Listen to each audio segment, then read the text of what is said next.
आज का बाइबल का वचन दूसरा इतिहास ग्रंथ अध्याय 24 वचन 17 से 25 और आज का सुसमाचार सन्मति के अनुसार अध्याय 6 वचन 24 से 34। दूसरा इतिहास अध्याय 24 वचन 17 से 25। यहूदा की मृत्यु के बाद यहूदा के नेताओं ने राजा के पास आकर उसे दंडवत किया। राजा ने उनकी बात मान ली।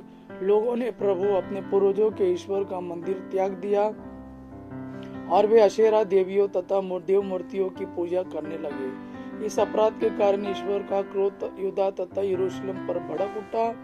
उसने नबियों को भेजा जिससे वे उन्हें प्रभु के पास वापस ले आए, किंतु लोगों ने नबियों का संदेश सुनकर उस पर ध्यान नहीं दिया। ईश्वर के आत्मा ने याजक यहोदेव के पुत्र जकरिया को प्रेरित किया और उसने जनता के सामने खड़ा होकर कहा, ईश्वर यह कहता है, तुम लोग क्यों प्रभु की आज्ञाओं का उल्लंघन करते हो? इसमें तुम्हारा कल्याण नहीं है। तुम लोगों ने प्रभु को त्याग दिया, इसलिए वह भी तुम लोगों को त्याग देगा। इसके बाद सब लोगों ने मिलकर उसका विरोध किया और राजा के आदेश से उसे प्रभु मंदिर के प्रांगण में पत्थरों से मार डाला। राजा योएश ने जकरिया के पिता यहूदा के सब उपकारों को बुलाकर उसके पुत्र जकरिया को मरवा डाला।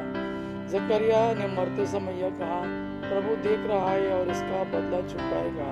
वर्ष के अंत में अमोरियों की सेना योएश पर आक्रमण करने निकली तो उसने यहूदा और यरूशलेम में प्रवेश कर जनता के सब नेताओं का वध किया और लूट का सारा माल दमिश्क के राजा के पास भेज दिया। अरामी सैनिकों की संख्या अधिक नहीं थी, फिर भी प्रभु ने एक बहुत बड़ी सेना को उनके हवाले कर दिया, क्योंकि उन्होंने अपने पूर्वजों के प्रभु ईश्वर को त्याग दिया था। योएश को भी उचित दंड भोगना पड़ा। जब आरामियों की सेना योएश को घोर संकट में छोड़कर चली गई तो उसके दरबारियों ने उसके विरुद्ध षड्यंत्र रचकर उसे पलंग पर मारा, क्योंकि उसने याजक यहूदा के पुत्र का रक्त बहाया था।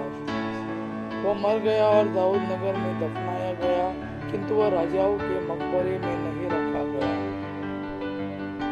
आज का सुसमाचार सन्मति के अनुसार अध्याय 6 वचन 24 से 34। यीशु ने अपने शिष्यों से यह कहा, कोई भी दो स्वामियों की सेवा नहीं कर सकता।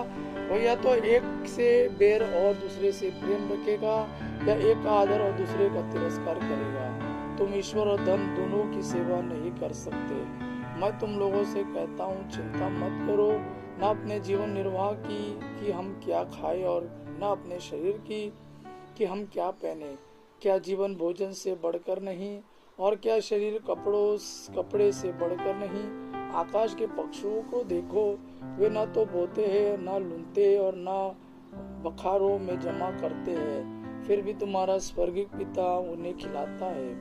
क्या तुम उनसे बढ़कर नहीं हो?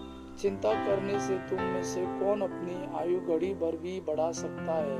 और कपड़ों की चिंता क्यों करते हो? खेत के फूलों को देखो, वे कैसे बढ़ते हैं, वे ना तो श्रम करते हैं और ना काटते हैं। फिर भी मैं तुम्हें विश्वास दिलाता हूँ कि सुलेमान अपने पूरे ठाट बाट में उनमें से एक की भी बराबरी नहीं कर सकता था। हे अल्पविश्वासियों, खेत की घास आज भर है और कल चूल्हे में झोंक दी जाएगी। उसे भी यदि ईश्वर इस प्रकार सजाता है तो वह तुम्हें क्यों नहीं पहनाएगा। इसलिए यह कहकर चिंता मत करो कि हम क्या खाएं, क्या पिए, क्या पहने। इन सब चीजों की खोज में गैर यहूदी लगे रहते हैं। तुम्हारा स्वर्गीय पिता जानता है कि तुम्हें इन सब चीजों की जरूरत है। तुम सबसे पहले ईश्वर के राज्य और उसकी धार्मिकता की खोज में लगे रहो और ये सब चीजें तुम्हें यूं ही मिल जाएगी। कल की चिंता मत करो, कल अपनी चिंता स्वयं कर लेगा। आज की मुसीबत